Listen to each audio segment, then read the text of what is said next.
Hey guys, Chro here. I want to have a bit of a talk on the design of Overwatch. I want to set it straight that the purpose of this video isn't to talk about hero changes, and while I do have notes on that and how to rework snipers and other heroes, this is not what I want to cover here. This is because of a principle I follow and that I was taught by my martial art teacher. And that principle is that a technique is useless unless you understand the underlying principles. This is why I get a bit upset that most streamers, analysts, or coaches for Overwatch only teach tips and tricks, really, and not good fundamentals. I would actually say this is one of the biggest reasons why a glass ceiling exists at like the 3200 level, and why this video is going to be focused more on the principles of Overwatch and not like a hero change or a tip and a trick about how to balance things. So the outline of this video is going to be that firstly, I'll be going over the advantages of Overwatch's design. After that, I'll list the disadvantages of Overwatch 1's design. I specifically say advantages and disadvantages because design is a balance for competing demands. We make decisions on what we value and not something if it's correct or not. After that, I'll talk about what Overwatch does to fix these disadvantages and why I'm happy about Overwatch 2's direction and why I think it's really going to be a great game. So I'm going to be talking about why changes need to happen instead of just my take on what to change. This allows the community to understand what's wrong with the game and make up their own suggestions on how to fix it. This is designed to promote discussion. The idea is that the community will be able to provide much, much more than any one single person. The first step to understand Overwatch design is to understand the medium it uses. So we're going to look at what it means to be an FPS. While most people will say that it's an FPS and move on, there is a very solid baseline in everyone's mind about what it means to be an FPS. So what does it mean to be an FPS? What do we value and what don't we? Jeff Kaplan mentioned this briefly when he stated that we value control in an FPS. So what else do we value? Well, if we look at the genre as a whole, the primary values of the medium are mechanical skill, situational awareness, and finally, strategy and decision making. But it's in that order. So we value mechanical skill the most, situational awareness, and then lastly, decision making. This is not to say that we don't value decision making and strategy. It just means that the medium as a whole doesn't value that as much as we do in mechanical skill. It means that if we have some design decisions, we will balance in the favor of skill rather than decision. This is the same as when I'm fighting in the ring or any physical sport. No matter how smart I am or how good of a fighter I am, if I'm significantly smaller or weaker than the opponent, I'm in trouble. And this is because these activities value physical fitness over strategy. We can see this in RTS games as well. I've heard it time and time again while playing StarCraft in the 90s. People would always say, I'm better than those Korean StarCraft players, they just click faster, which is complete bullshit. RTS values mechanical skill over strategy, and they didn't have the skill needed. And there's nothing wrong with this. Funny enough, we get the same answers when we look at the primary selling point of Overwatch. It's always been said that it's an FPS that everyone can play. So what does that even mean? Everyone has an idea of what this means, but no one wants to write it down, so I'm going to try to. It means that the game will try to value decision-making over mechanical skill. This is what allows the game to be for everyone, and pull in players from MMOs and MOBAs, and including the FPS community. But then it begs the question, clearly if we look at what Overwatch values, then it would probably be better suited to be a MOBA or an MMO type game. And this has obvious influences from Project Titan, as it goes against what FPS games are truly about. This is why we have a lot of balance complaints about a decision-based hero against a mechanical-based hero. While the design seems great at first, in the long term we start to see issues, exactly the issues we're facing now. Because decisions and strategy overcome skill, we've figured out the correct answers over these past 5 years. It also means if you do anything other than the correct answer, it's seen as throwing or playing inefficiently, because most people see it as a choice and not a skill. This takes us to where we are today. The issue isn't with content, the state of ladder, or balance. The issue is that players inherently play it like an FPS, but then are forced into non-FPS values, and this creates an internal conflict. It's why players get hard countered, feel helpless, and then get upset. It's also why other players see someone as making a wrong decision, like hero picks, and see it like they're throwing on purpose. Now there are other reasons why Overwatch has issues, which we'll get into later, but at the core, it's a conflict of skill versus strategy that drives everything. With talk about the FPS medium out of the way, we can look at what Overwatch does well, how to attract so many players and its core design principle. The core design principle that I like to focus on is accessibility. Much like the saying that it's an FPS for everyone, the idea is to bring as many people in as possible. It's the foundation of Overwatch because the FPS genre is one of the hardest to get into. Not only has it been historically very competitive with a high skill ceiling, but most players are coming in with a prior FPS experience. This is why we need to keep the fundamentals of Overwatch about making sure everyone can pick up the game and feel valued. It achieves accessibility through 3 primary methods: simplicity, decision-making, and diversity. While it's not necessary to follow these rules when making changes or creating content for Overwatch, it should always be kept in mind. This is what allows the theme of Overwatch and the feeling of Overwatch design to go through everything in the game. The entire goal of simplicity is for a new player to be able to pick up the game very quickly and understand how it works and how to play it. Understand that simple does not mean easy. Simple means that there are fewer moving parts or variables. Simplicity is primarily designed with the following. The first, single damage type. And the first is single damage type. As you can see here in Warcraft 3 has a very complex damage type. It's a 5x5 grid, so if you're dealing damage with any unit to another unit, you really need to understand this grid so you can maximize damage. It's a single damage type, excluding Torvald, so that everything does the same damage to everyone else. You don't have to do any math or any calculations to understand what a weapon is going to do to a different hero. It simply does the flat damage type. Now, while some weapons have fall off and do less damage at range, it's fairly intuitive of a concept to grab. The next example of simplicity is intuitive balance. This is where Blizzard has done an amazing job and has leveraged the FPS medium. General balance in Overwatch, such as shotguns, are done in a very intuitive manner. They have high damage but a large spread that allows them to be strong against tank but still balanced against smaller hitboxes. Just as flankers are good against most supports, not because they have unit types like in an RTS game, but because flankers have superior dueling kits and mobility to reach them. It avoids hard-coded counters like in a typical RTS. Just like with the shotgun being visually obvious as a mechanic, visual feedback is the way Blizzard relays information easily to the player. There are no status bars, so you have to read effects. If something happens to you, it is visually noticeable so that any player can easily understand it near instant. Even the maps themselves are designed simply. Now, can you tell me what map this is? It has 3 routes to attack the point. One of the flanks will be open, meaning that hitscan can shoot there and it is very easily seen. They really can't hide their movements. The second flank is slightly covered, meaning for most of the time, you can't see the enemy, but for brief periods of time, you will be able to see which flank they're on. And thirdly, the main route will be open, slightly open. It allows for some sight lines, but it still has some corners to allow for some cover. Now, the answer is nearly all the maps are like this. And depending on your interpretation, it could literally be every single map. And this is for multiple reasons. The first of which is that the game will have options for each hero type. And the other option is that so players can easily get a hold of how maps flow because they all work in similar ways. There's also one other point to the maps that aids in simplicity. I mentioned this before, but the close flank will always have a brief opening or window that allows you to see the enemy as flanking. We can really see this on King of the Hill map, such as Nepal's Sanctum. Nepal's Sanctum has a window where you can look through to see where the enemy is going left or right.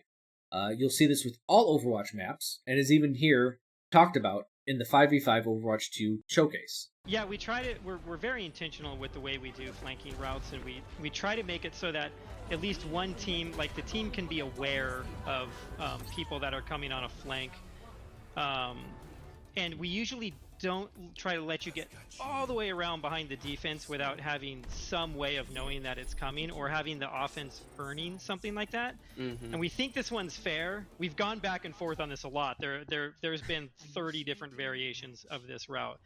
Which leads into our next point. It removes a bit of deception, which is a good thing for new players. Overall, Overwatch doesn't allow for much deception. As we talked about, map design really allows for players to always know where another player is coming from. Secondly, players have outlines.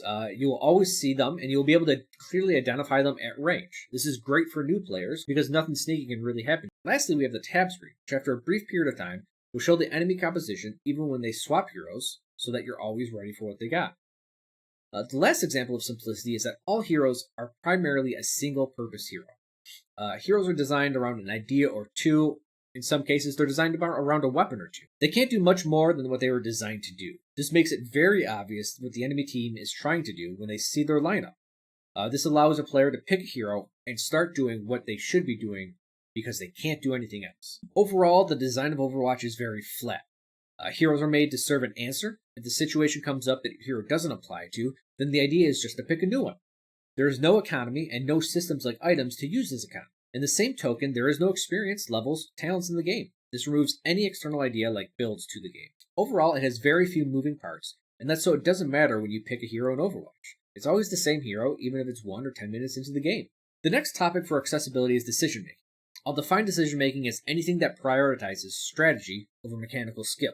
A subtle example of this is abilities. Abilities in all games, across all of gaming, are designed to be stronger, more efficient, and more based on when to use them rather than how you use them. There are some that fall outside of this, but most don't. This is because abilities are designed to be better than your standard attack, but are justified because they are on cooldown. Without putting them on a timer, there'd be no balance point for them, and they would outright replace the standard attack. It's precisely because of this that in most cases a counter in Overwatch is based on an ability and not a mechanical skill. Heroes use control abilities to counter flankers. 5 heroes use movement abilities to counter long-range heroes. Rarely does a hero use a non-ability to counter another. There's a reason we say Tracer outplays Cassidy, or if a Widow outplays a Genji or Tracer. We know that one of the heroes inherently has to use more mechanical skill to beat the other. Decision making, of course, also means answers or counters. Overwatch was designed for some heroes to have answers to, so that if a player is having an issue with someone that is extremely skilled on a hero, they can pick a different answer and deal with it. This allows everyone to enjoy an FPS, while in other games they wouldn't be able to do so.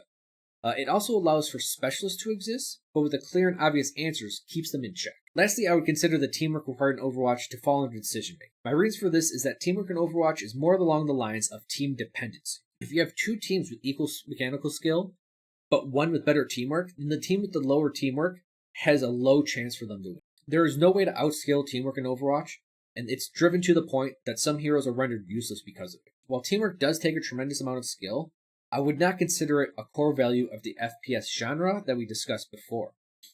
Overall, teamwork gives incredible strength to those with good decision-making but poor mechanics, as they don't have to execute as well with a team. This concept is further enforced by some hero types being more decision-based than mechanically skill-based. The last topic for accessibility is diversity. It's not a common theme in FPS games and is one of Overwatch's biggest selling. We have 2 versions of diversity in Overwatch. The first is playstyle diversity. Because heroes in Overwatch are designed to fill a need, it allows a player base to find a hero that they mesh with. This means that if someone wants to play a melee-like hero, they can do it in the DPS, support, or tank role. This allows FPS-minded people to play supports and not have to worry about healing, or tanks that don't have to worry about tanking. In the same aspect, there can be DPS heroes that are played more in a supportive fashion, and tanks that assist others rather than just punching forward. There's also cases where players have low to no mechanical skill, but still want to play the game. There should be a way for non-mechanical players to still play the game and to get value. The goal is to allow everyone to play the game the way they want to in any role. The other version of diversity that we have in Overwatch is race, region, and sexual preference diversity. This allows a player to very closely identify with the hero based on their region, race, or sexual preference. It simply allows players to express themselves in a more meaningful way and gives them a deeper reason to play the hero that they love. So these are the advantages of what I believe Overwatch's core idea of accessibility are all about. So what are the disadvantages? And now we'll go in opposite order, so let's start with diversity. Well, identifying with a hero is great. It immediately causes a counter to one of the other concepts in simplicity, which is counters. It's strange to have someone identify with a hero that's like them, only to be told that they aren't useful at higher ranks where players pick counters constantly. Not only does this go against other core values in Overwatch, it leaves players feeling personally attacked with someone that criticizes their hero pick. We see this with sub-specific hero player bases such as Mercy, Sim, or Genji. Because players tie their identities so close to a single hero, they're very responsive to changes with them. Now, the downside to playstyle diversity is that we run into a conflict of interest. Some players may get upset that there are DPS heroes that don't take so much mechanical skill, or players that don't like some tanks or glorified DPS heroes. There's an expectation that comes with each role, and while having a more diverse cast is great, it means that some heroes will be easier to play than other heroes, or that some heroes play a little bit too differently than the role traditionally plays. This causes a conflict in expectations. Now, the drawback of decision-making becomes very apparent in Overwatch's late stages. When decision-making is of higher value than mechanical skill, the game becomes very dull because answers are found. Decisions are more consistent than skill, so the ability to outplay them becomes more and more difficult. While adding new content such as heroes, maps, or regular balance changes can extend this concept, once the dust settles, you're still stuck in the same situation as before. The game gets figured out, and there are few ways to outplay it. We briefly talked about teamwork, or what I consider the con in Overwatch, which is team dependency. Players are fully dependent on random players in the game to enjoy themselves. Not only does their skill not line up sometimes, but their strategies vary as well. It's impossible to say who is right or wrong in a lot of this, so a lot of toxicity breaks out on how to play the game. And while teamwork is fun and engaging, requiring it often makes players feel helpless no matter the skill level when the teamwork isn't there. It also poses a problem at higher levels when grouping up with friends. Because pre-stacks inherently have more teamwork and decision-based advantages, they can more one-sidedly win. This is why the only option Blizzard really had was to remove grouping at the higher levels. The design of counters is also inherently flawed in certain game modes. In a post I wrote in early 2019, I stated that swapping doesn't work in a mode where only one team can swap and the other can't, such as 2CP. And this is because if you truly believe in answers and counters, then a team just has to push out, see the opponent's composition, go back to spawn, and pick the right answers and win. Because the defense doesn't have the ability to swap their heroes, they're at a significant disadvantage in this system. Lastly, the issue with favoring abilities over mechanical skill is that abilities are inherently stronger and easier to use. This means that when a player dies to them, they may feel it's a bit unfair, or sometimes the hero is straight up countered with an ability, such as Flashbang where little counterplay is possible. Now, let's look at simplicity. In nearly all cases, the drawback is that there are less axes to balance or design around. This overall makes design more difficult, but if done correctly, seems a lot more intuitive and clean, such as with single damage type. Now imagine in a MOBA if we didn't have physical and magical damage. You're limited to the amount of heroes you can design and account for. You wouldn't have your magical physical hybrids or magical physical specialists. This limits the ways you can balance the game and buff and nerf heroes overall. Now with visual feedback, I'll play a clip that can easily summarize the issue with visual feedback. Yes, so do 120. Yeah, I'm actually popping off. Look at this shit. TP here, turrets there, this, that, flying orb, my orb, their shield, my shield, their shield, No, we got mini turrets, flying red orb. Like, guys, I don't know what's going on there. So, as you can see, by forcing everything to be visual, we start to have enormous amounts of visual clutter in the game. It also limits us on how many buffs, debuffs, and effects we can have in the game and communicate with the player. So let's say if we wanted to add a new debuff that only disabled passives. How would you implement it? How would players easily know visually that their passives are disabled? In a MOBA, you simply have a status icon and it's understood once you read it, but not in Overwatch. While intuitive balance is great, it also limits the amount of ways you can balance the game. If flankers are too strong against supports in other games, you can give supports a bonus versus flankers by defining unit types like an RTS. But in Overwatch, this isn't possible.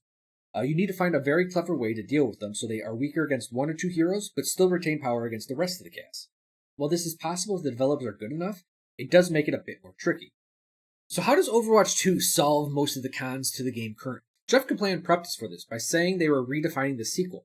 And what I took that as is they are now changing what they value at the core of Overwatch. This means that they will put mechanical skill back over decision making, which works with the platform and the inherent expectations of the game that is an FPS. By changing it at its core, we will solve most of these issues. And to be clear, putting skill over decision making doesn't mean one man can kill 6. It just means that it favors it a little bit more.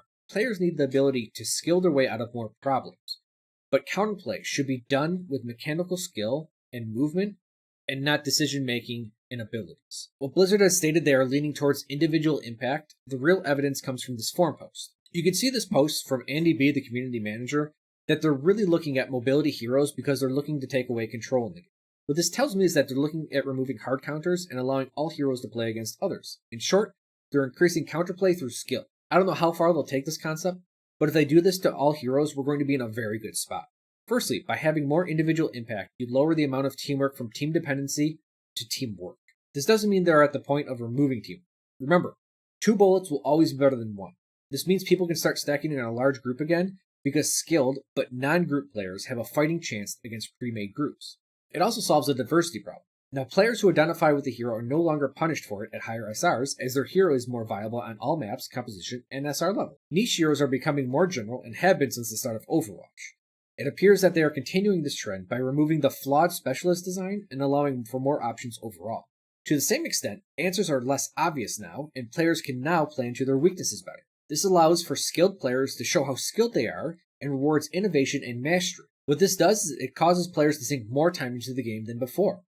It also increases player expression and creativity, so more unique compositions are found and the game becomes less stale. By allowing more heroes to play into more compositions, it removes the necessity of swapping. Now, while we don't need to remove swapping, not saying you couldn't, but it removes the design flaw with counters and only allowing one team to change. With this, more game modes should feel fair and is not a coin flip based on hero pairs. And now while we don't have a fix for simplicity, I really don't think there needs to be one. The concept of simplicity is so integral to Overwatch's design that I believe we should look for the more difficult way to balance things and keep things simple so we can allow more people to play the game. And I think we kind of see this with Overwatch 2. Intuitive balance, flat design, visual feedback, more damage types. None of that it looks to be happening in Overwatch 2. From what we've seen with maps so far, they become a lot more topsy-turvy and a lot more vertical. There is more cover, more flanks, and more closed-in areas. The developers themselves said Overwatch breaks down at longer ranges. This allows for more deception, and more importantly, allows for a bigger skill ceiling for situational awareness. Lastly, the removal of a tank in Overwatch 2 will create a gigantic pivot point for each team now. Currently in Overwatch 1, if you flank, you will often be greeted by an off tank or another tank as soon as you try something. In most of these cases, the tank will usually win the 1v1. Your only real option as a flank here is to back away. Because in Overwatch 1, everyone moves the same speed, this isn't an option, but in Overwatch 2 it is. Not only is running away an option, but if a tank wants to deal with you on the flank, then they have to leave their team without a shield. It forces a role that is supposedly to be very decision heavy to actually have to make some incredibly hard decisions.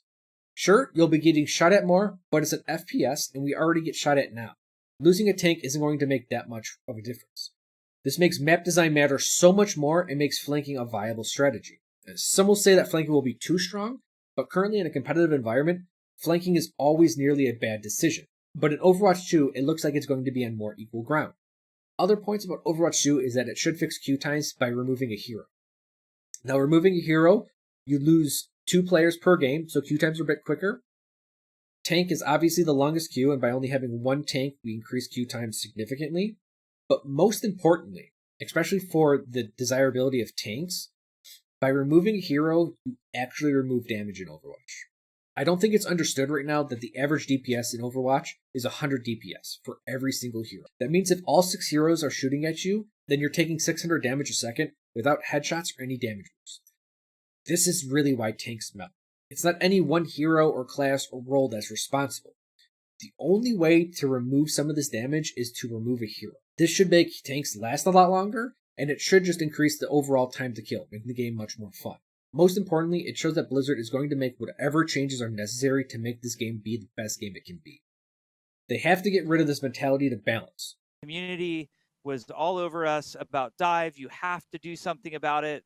We can't possibly have any of our precious dive heroes nerfed. You should introduce a new character that helps with dive. Because as you've seen so far, this mentality has not worked out. So in summary, Overwatch 1 tried to force decision-making and strategy over mechanics, execution, and awareness, despite the medium they used. While it led to great design and player count, it's designed to cap out over time once things are figured out. No amount of balance changes, maps, heroes, or extra content will fix this. It only extends the problem. It's broken at the core. This is why Overwatch 2 has to be an expansion that removes the old version of the game. I really don't think Overwatch 1 is a valid form of Overwatch. Overwatch 2 is looking to right the wrongs here and put mechanical skill slightly over strategy. Again, this does not mean strategy is not valued at all and mechanical skill is valued up at the top. By pulling slightly away from strategy and back into mechanics, we fix the teamwork dependency that causes a lot of the issues in Overwatch. This means more individual impact and less team dependency. Again, this does not mean no teamwork. Teamwork will always inherently exist, just not as hard as it is now. By allowing all heroes, there will be less toxicity on what heroes someone plays. It will also allow for greater player creativity and expression. The entire goal is to allow more heroes, more strategy, and more players to play the game and feel valuable. It's odd to say this, but after talking with some friends and game devs, I believe that any FPS that puts mechanics first will have a higher chance of developing deep gameplay and long-term success. Any FPS that kind of goes against the grain and puts strategy first will lack depth because the answers are provided and forced. It becomes less about execution, which is inconsistent, and more about decisions, which is more consistent. Mechanics are earned, and while theoretically limitless, have human capped limits. Know that the best players out there still make plenty of mistakes. This is what really keeps skill-based games exciting. Mechanics are inconsistent compared to decision. This will keep the game fresh, and keep players invested into it to get better at it. Answers are a little bit too easy and too obvious. And this is where we're at with Overwatch today. Players in Overwatch forget that it's an FPS, and they forgot about mechanics, and believe each game is based on decisions alone. This is why if you pick the wrong hero, some players feel like you're saying 1 + 1 is 3, and that you're purposefully picking the wrong answer. Hopefully by going with the medium and the strengths of an FPS, we can bring some skill back into the game, and fix a lot of Overwatch's issues at the core. I'd like to thank everyone for sticking with me throughout all of this. You can find me on Twitch TV/Chro, or of course here on YouTube, where we often have talks about balance and other discussion points in Overwatch. Thank you for watching.